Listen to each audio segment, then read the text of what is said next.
Neste espaço, conversando sobre contabilidade, estamos recebendo o contador Cristiano Bucor. Como é que está, Cristiano? Tudo bem? Tudo bem, Vilmar, tudo bem. E esses tempos aí de pandemia, esses tempos aí de reclusão, abre comércio, não abre comércio, serviços, trabalho, como é que está vendo essa situação, Cristiano? Antes de nós entrarmos no assunto da pauta de hoje, que é super importante. Tempos difíceis, né, Vilmar? Tempos muito difíceis. A gente está sobrevivendo, né?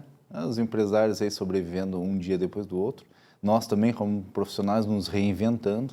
No momento em que a gente precisa ter muitas reflexões, né, sobre a nossa profissão, sobre tudo aquilo que está acontecendo e ver toda a fragilidade em que a gente se encontrava, né, Vilmar?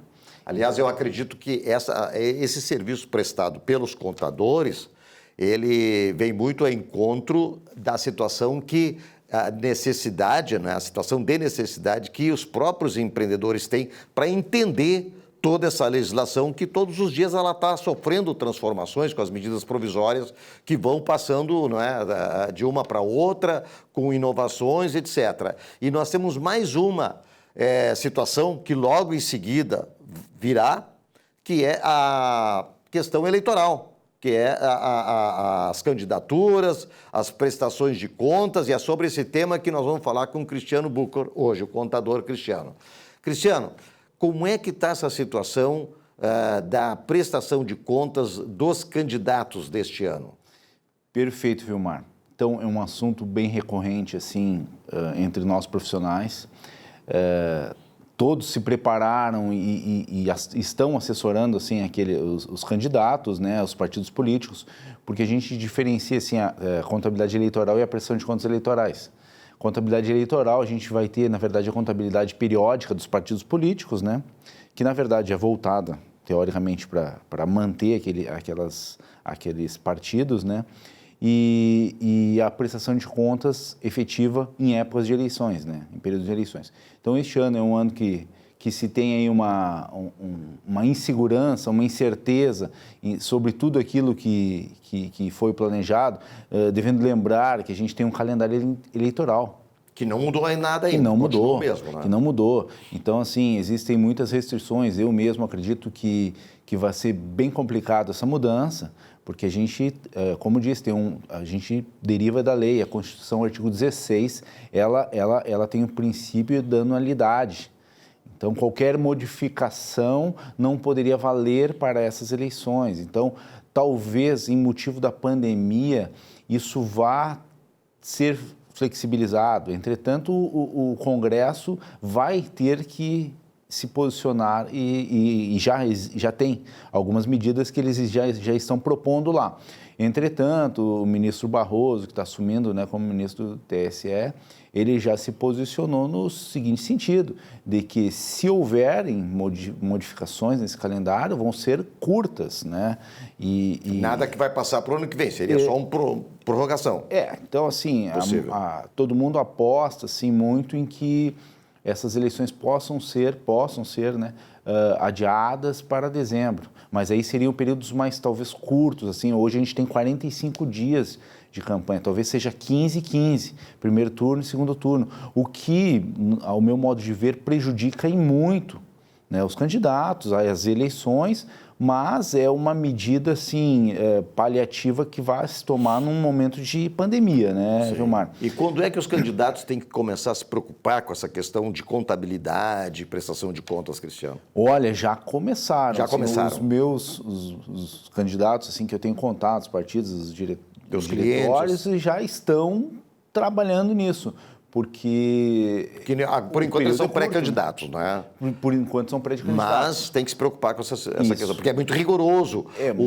A análise do tribunal, do tribunal aqui, a Justiça Eleitoral, o Tribunal Eleitoral, né? Os partidos, eles já estão se mobilizando, já estão, a princípio já fechou, assim, as filiações, talvez reabra agora aquela questão de insegurança, né? De se vai modificar ou não a legislação para que as eleições sejam alteradas, mas a princípio os partidos já estão se articulando, né? Já estão criando lá o seu time lá de candidatos. Obviamente tem que verificar a ficha, se a ficha limpa, se está tudo certinho, certidões eleitorais e tudo mais, mas esse aí é um papel que o diretório faz para os seus candidatos. No segundo momento, a gente entra, assim, todos os contadores, eles dão um curso, né, especificam tudo para o candidato, porque as regras, elas são vastas, assim, né? Permanece aquela situação que cada candidato tem que abrir uma conta pessoa jurídica? Sim, todo candidato agora, por obrigação legal, ele tem que ter o CNPJ, ele tem que abrir a conta jurídica, tem um prazo legal para que se faça isso, o banco tem um prazo legal para abertura, somente após essas aberturas que vão começar, na verdade, as movimentações de arrecadações e gastos, né? Existe a questão da figura do autofinanciamento, que teve algumas mudanças, o candidato ele tem que pegar e ficar atento quanto a isso, né? Os limites eleitorais, a questão dos 10%. A declaração de renda do candidato também, que tem que estar ok, não é nenhum problema.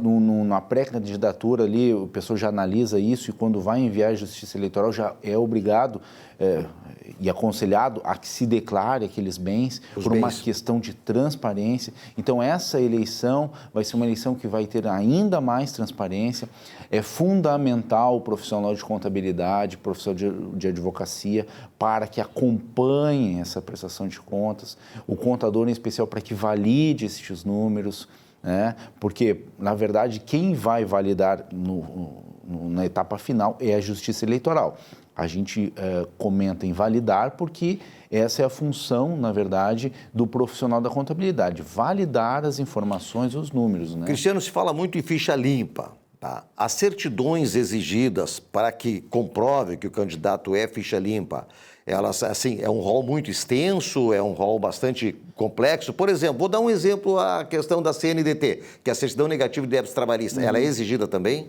Sim, na verdade, todas as certidões... Todas são exigidas. Federais, estaduais, municipais? Depois vai se ter uma discussão. Aí tem criminal, tem civil, ações, etc. Porque do ficha limpa ali são algumas situações pontuais, mas os partidos já fazem essa triagem. Então, ele não prestou contas eleitorais na última eleição, é muito recorrente. O candidato lá... Se não prestou contas, está fora. Aí ele tem lá, o que acontece? Ele não tem a certidão, ele está trancado, como a gente diz, né? Então, assim, os profissionais já têm feito muitos trabalhos nesses sentidos desde o início do ano, né? Em regularizar essas prestações, porque a gente diz que a prestação ela é extremamente importante e ela é muito rápida. A eleição é 45 dias, depois tu tem mais um período curto ali para finalizar e entregar, né? Então, a gente vem de uma cultura, Vilmar, em que era tudo feito no pós, né? No sem nota, na doação aqui, né? Então, hoje, essa transparência, ela de certa forma, choca alguns políticos, né? Os mais antigos. Acostumados com a velha política. Então, hoje não tem. O recurso ele tem que transacionar nas contas, ele tem que ser identificado, o banco tem uma obrigatoriedade de identificar quem depositou na conta, né? O candidato em que receber algum recurso que ele não é reconhecido ali, porque tu tens a fonte vedada, né? E o recurso não declarado, não reconhecido. Então, são duas figuras diferentes, mas que, ao final, entendeu? Um te implica numa questão de usar uma coisa que tu não poderia e outro é usar alguma coisa que tu não identificou. Então, são tratamentos distintos em que o profissional da contabilidade, ele vai ser a pessoa capaz a fazer toda essa análise, né? Sem dúvida. E dar o acompanhamento e dizer para o candidato, orientando, né? Olha, determinado recurso tu pode receber, se tu receber tem que ser nesse formato, emissão de recibos eleitorais. É um vasto emaranhado aqui de informações em que a gente ficaria certamente alguns 10 programas para poder destrinchar. Para tentar elucidar tudo, não é? Mas esse já é um trabalho quase que individualizado. Aliás, quase não, é individualizado. Porque cada pessoa tem as suas particularidades, seus casos, suas situações, não é? Perfeito. E isso tem que ser examinado pelo profissional. O profissional, às vezes, ele recorre, assim, às últimas eleições, ao Facebook, ele vai lá e paga com dinheiro pessoal. Então, ele acredita ainda que talvez aquilo No possa ser jeitinho, feito. vai resolver. Não pode. Porque ele pode ter depois, ele pode ser eleito e ter impugnada a votação dele e cassado totalmente os votos Exatamente, dele. ele pode ter as contas rejeitadas. É. E aí ele vai ter um problema, entendeu? Desnecessário por uma situação... Aliás, a gente já conhece casos desse tipo aí, que depois o candidato sofre e muitas vezes nem consegue, porque a votação dele muito boa, mas foi zerada por uma rejeição de prestação de contas. O caso da senadora do Mato Grosso, recente, em que ela foi cassada e assumiu o outro candidato, isso aí foi uma discussão muito grande, então ficou alerta, assim, para todos aqueles, porque o recurso de caixa 2 ou o recurso não reconhecido, aí a nomenclatura vai ser conforme a análise, né? Ela está sendo dada a máxima transparência, então, de quem dá e quem recebe. Então, hoje a gente tem que ter o maior cuidado com isso, porque a gente já tem casos de jurisprudência de que se eles são diplomados, eles vão ser cassados. Então, essas rejeições de contas, elas são extremamente importantes de ter um cuidado, né, Vilmar? Muito bom. Então, fica o recado, né, de que é muito importante começar agora, já para resolver qualquer pendência que tiver ainda precisando de resolução, para não complicar depois, não deixar para a última hora, para não ter nenhum problema, porque todos querem concorrer, todos vão competir para se eleger. Todos obviamente, ninguém vai lá para fazer de conta, não é? Exato. E aí, acaba fazendo uma boa votação, muitas vezes até acontece de não se eleger, mas fez uma excelente votação, ficou na suplência, ajudou a legenda, e acaba perdendo aqueles votos, quer dizer, é um problema realmente sério, né? É um problema grande, Vilmar. Porque, assim, a gente tem pessoas extremamente capacitadas e a gente tem mudado, o Brasil tem mudado algumas questões e reitero, a questão de transparência é uma delas. E hoje a administração pública, a transparência, ela tem que ser ainda mais trabalhada e muito mais melhorada. Nós estamos vendo casos agora com a questão de pandemia em que nós questionamos a transparência. Lamentáveis. Cristiano, muito obrigado pelas tuas colocações, teus esclarecimentos. Nós sempre estamos aqui com esse espaço e vamos concluir o espaço conversando sobre contabilidade para voltar no próximo bloco.